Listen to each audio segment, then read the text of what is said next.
이 좋은 아침에 하나님의 은혜와 평강이 이 자리에 모인 우리와 우리의 가정에 넘치길 소망합니다. 크리스마스가 되면 자연스럽게 떠오르는 영화가 여러분에게 있으신가요? 나홀로 집에 떠오르시죠? 저에게는 조금 다른 영화 하나가 떠오릅니다. 2009년에 개봉했고 또 2017년에 다시 재개봉했던 인도 영화 블랙이라는 영화입니다. 이 영화에서 주인공 미셸은 어릴 때 그 심각한 고열을 겪게 되고 2살 때부터 듣지도 보지도 못하는 아이로 살아갑니다. 침묵과 어둠이 이 주인공이 사는 세상이었습니다. 이런 미셸에게는 모든 것이 어둠이었습니다. 심지어 아버지는 미셸을 과하게 통제했습니다. 마치 짐승 대하듯 다루었죠. 또 어머니는 감싸 안기만 하면서도 어떤 면에서는 방관하는 자세를 취했습니다. 통제와 방관, 그 사이에서 미셸에게 어둠이란 반복되는 좌절이었고 아픔이었고 또 절망이었습니다. 그런 미셸이 8살이 되었을 때 한 사람이 찾아옵니다. 부모조차 포기할 수밖에 없었던 그녀에게 어둠을 빛으로 침묵을 소리로 이끄는 선생님, 사하이 선생님이 찾아옵니다. 그는 미셸에게 어둠으로 가득 찬 세상에 빛을 비추어 주고 또 어둠과 싸우는 법을 가르쳐 주었습니다. 미셸에게 그는 단순한 교사가 아니라 빛이었고 구원이었습니다. 성탄절이 되면 이 영화가 떠오르는 이유가 바로 여기에 있습니다. 어둠 속에 행하던 우리에게 빛으로 찾아오신 예수님이 이 영화를 볼 때 생각나기 때문입니다. 성탄은 어둠 속에 빛이 찾아온 사건입니다. 오늘 본문에서도 보면 빛이 찾아옵니다. 그러나 빛이 찾아오기 전에 오늘 본문의 앞장인 이사야 8장을 보면 철저한 어둠의 선언이 있습니다. 배경을 잠시 말씀드리면 당시 유다는 시리아 에브라임 전쟁이라는 국제적인 위기 앞에 서 있었습니다. 당시 국제 정세의 핵심은 급속히 중심 세력으로 떠오르는 아시리아 제국이었고 또 이 아시리아 제국에 맞서는 반아시리아 노선을 택한 나라들의 연합이 있었습니다. 북이스라엘 왕 베가와 아랍 왕 느신은 동맹을 맺고 반아시리아 정책을 추진해 나갑니다. 그 과정에서 유다를 이 동맹에 끌어들였지만 유다 왕 아하스는 이를 거절합니다. 이 거절로 인해 이 연합군들은 예루살렘을 침공하게 됩니다. 이 위기 앞에서 유다는 극심한 공포에 휩싸이게 됩니다. 성경은 그때의 상황을 이사야 7장 2절에서 이렇게 묘사하고 있습니다.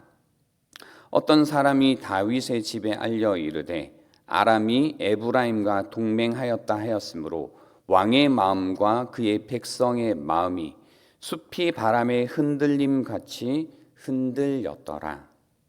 나라의 중심이 흔들리고 사람들의 마음이 바람 앞에 나뭇잎처럼 요동치던 시대였다라는 겁니다. 이런 위기 앞에서 아하스는 하나님이 아닌 국제 정치의 계산으로 문제를 해결하려고 합니다. 눈에 보이는 강대국을 의지하며 살 수 있을 거라고 생각했던 겁니다. 그때의 선지자 이사야는 그 강대국을 의지하지 말고 여호와만을, 하나님만을 신뢰하라라고 선포합니다. 그 학증으로 임마누엘이라는 표적을 선포하게 되는 겁니다. 이사야 7장 14절입니다. 그러므로 주께서 친히 징조를 너희에게 주실 것이라. 보라, 처녀가 잉태하여 아들을 낳을 것이요 그의 이름을 임마누엘이라 하리라라고 해서 이때 이 임마누엘 징조를 주십니다. 이 예언의 핵심은 이것입니다. 하나님이 지금 우리와 함께 계시고 그분의 언약이 인간의 어떤 계산보다 훨씬 더 신뢰할 만한 거다라는 이 믿음의 요청이었습니다. 임마누엘은 아하스가 살 길을 찾아 헤맬 때 하나님이 보여주신 징조였다라는 겁니다. 즉 하나님이 오셔서 너희의 미래와 운명을 너의 계산이 아니라 하나님의 손에 있다. 그러니 걱정하지 말라라고 메시지를 주신 겁니다. 이것이 임마누엘의 메시지입니다. 그러므로 임마누엘이라는 메시지는 지금 우리가 누구를 의지하며 살 것인가에 대한 물음이라는 겁니다. 그러나 아하스 왕은 끝내 하나님을 신뢰하지 않았습니다. 하나님보다 눈에 보이는 힘을 붙들었습니다. 결국 아시리아를 선택한 거죠. 그 결과 아람도 멸망하고 북이스라엘도 역사적으로 사라지고 유다는 당장의 멸망을 피하는 것처럼 보였지만 아시리아의 속국이 되어 조공을 바치고 종교적인 타락이라는 또 다른 멸망의 어둠 속에 들어가게 됩니다. 하나님은 하나님을 신뢰하지 못하는 사람들에게 그래서 엄중한 심판의 말씀을 전하셨습니다. 이사야 8장 20절부터 22절까지 말씀입니다. 그들이 정녕 아침 빛을 보지 못하고 이 땅으로 헤매며 공고하며 굶주릴 것이라. 그가 굶주릴 때 격분하여 자기의 왕과 자기의 하나님을 저주할 것이며 위를 쳐다보거나 땅을 굽어보아도 환난과 흑암과 고통의 흑암뿐이리니 그들이 심한 흑암 가운데로 쫓겨 들어가리라. 어둠을 선포하신 겁니다. 그런데 바로 이러한 흑암, 이 어둠 가운데서 오늘 본문인 이사야 9장이 시작되는 겁니다. 1절을 한번 보십시오. 전에 고통받던 자들에게는 흑암이 없으리로다라고 말씀하신 겁니다. 하나님은 그들을 그 흑암 속에 내버려 두시지 않으신 겁니다. 어둠 속에서 고통당하던 이스라엘 백성에게 그 어둠이 거칠 날이 온다라고 말씀하신 겁니다. 이 말씀은 사람의 어떤 변화에 대한 보고가 아닙니다. 상황이 좋아진다라는 소식도 아닙니다. 하나님의 일방적인 선언입니다. 여호와께서 어두움을 없애시겠다라는 선포라는 겁니다. 그래서 표준 세번역에 보시면 이 1절이 이렇게 나옵니다. 어둠 속에서 고통받던 백성에게서 어두움이 거칠 날이 온다라고 하시는 겁니다. 우울이 거치고 슬픔이 거치고 절망이라는 어둠이 거칠 날이 온다라고 하신 겁니다. 그 날이 온다라고 선포하신 겁니다. 우리가 살아가고 있는 세상은 어떨까요? 우리가 경험했던 올 한 해는 어떠했습니까? 살아갈수록 기뻐지셨습니까? 아니면 더 우울해지셨습니까? 살아갈수록 소망이 더 생기셨습니까? 아니면 낙심이 깊어지셨습니까? 살아갈수록 삶의 의미가 분명해지고 계십니까? 아니면 점점 의욕을 잃어가고 계십니까? 자꾸 슬퍼지고 의기소침해지고 우울해지는 나 자신을 볼 때마다 우리는 우리가 어둠 속에 살아가고 있음을 깨달을 때가 있습니다. 그런 우리에게 성경이 전하시는 복음은 어둠 속에서 고통받던 백성에게 어둠이 거칠 날이 온다라는 이 말씀입니다. 흑암 속에서 헤매던 백성에게 하나님께서 큰 빛을 비추시고 희망 없이 죽음과 절망이 가득한 이 땅에 빛을 비춰주신다라는 복음이라는 겁니다. 그래서 2절을 보시면 흑암에 행하던 백성이 큰 빛을 보고 사망의 그늘진 땅에 거주하던 자에게 빛이 도다라고 말씀하십니다. 빛이 도다. 이 빛은 단순한 분위기의 변화가 아닙니다. 이 빛은 성경이 말하는 창조의 빛입니다. 창세기에서 땅이 혼돈하고 공허하며 흑암이 깊음 위에 있을 때에 하나님께서 빛이 있으라라는 말씀으로 생명을 시작하셨습니다. 질서가 생기고 혼돈이 물러갔습니다. 바로 그 빛입니다. 성경에서 빛이 비춘다라는 것은 하나님의 영광이 드러난다는 뜻입니다. 하나님의 영광, 하나님의 임재와 하나님의 구원이 나타난다는 의미죠. 사도 바울은 이 빛을 고린도후서 4장 6절에서 이렇게 설명했습니다. 어두운 데에 빛이 빛이라 말씀하셨던 그 하나님께서 예수 그리스도의 얼굴에 있는 하나님의 영광을 아는 빛을 우리 마음에 비추셨느니라. 하나님은 여전히 같은 방식으로 일하십니다. 어둠 한가운데 말씀으로 빛을 비추어 주십니다. 이 아침이 어둠 가운데 있는 우리에게 하나님께서 말씀으로 빛을 비추어 주시는 시간이 되기를 소망합니다. 하나님께서는 이 빛을 어떻게 비추어 주실까요? 어떻게 이 구원을 이루어 주실까요? 이사야 9장 4절에 이렇게 말씀하십니다. 이는 그들이 무겁게 맨 멍에와 그들의 어깨의 채찍과 그 압제자의 막대기를 주께서 꺾으시되 미디안의 날과 같이 하셨음이니이다 라고 하셨습니다.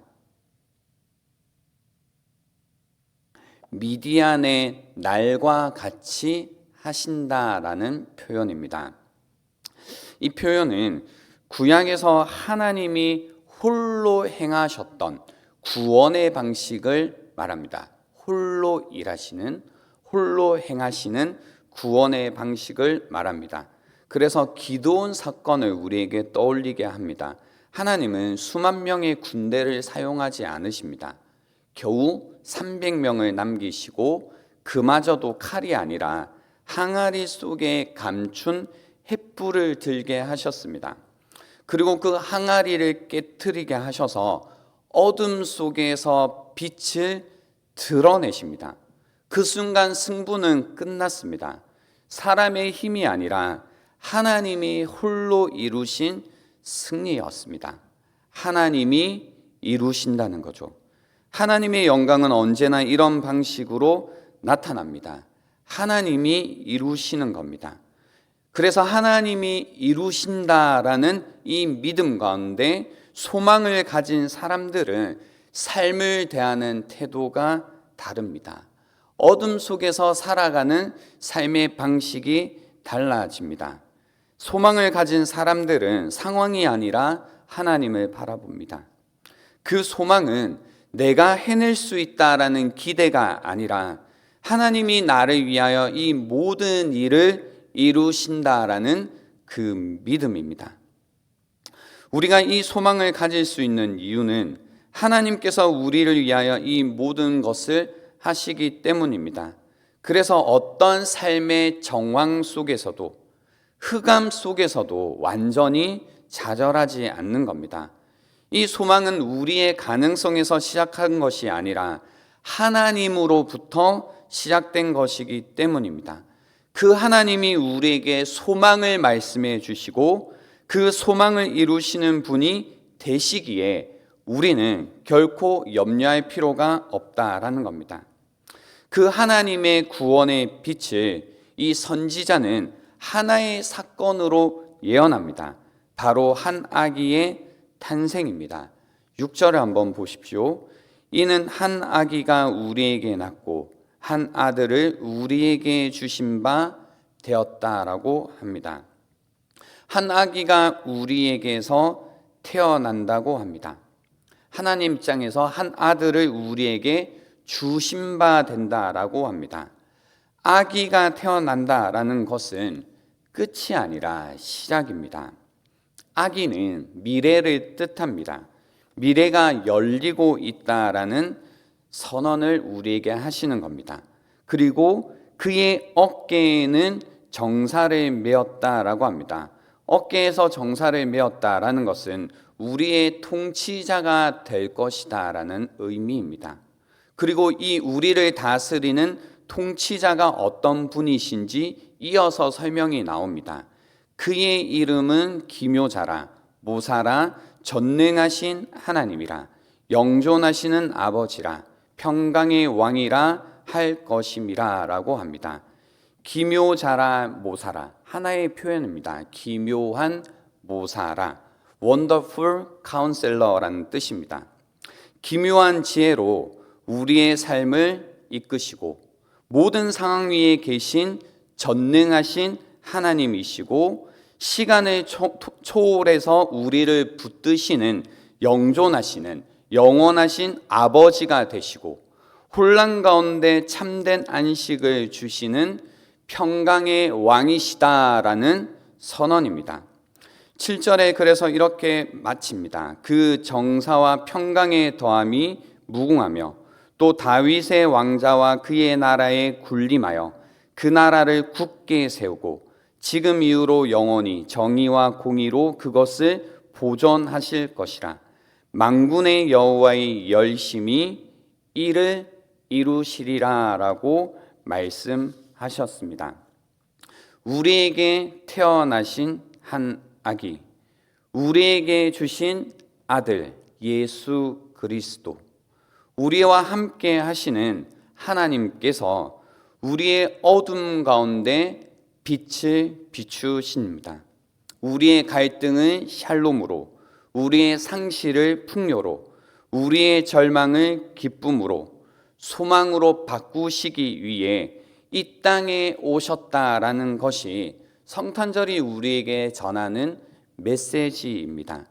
다가오는 성탄절에 우리가 다시 한번 이 메시지를 붙들기 바랍니다.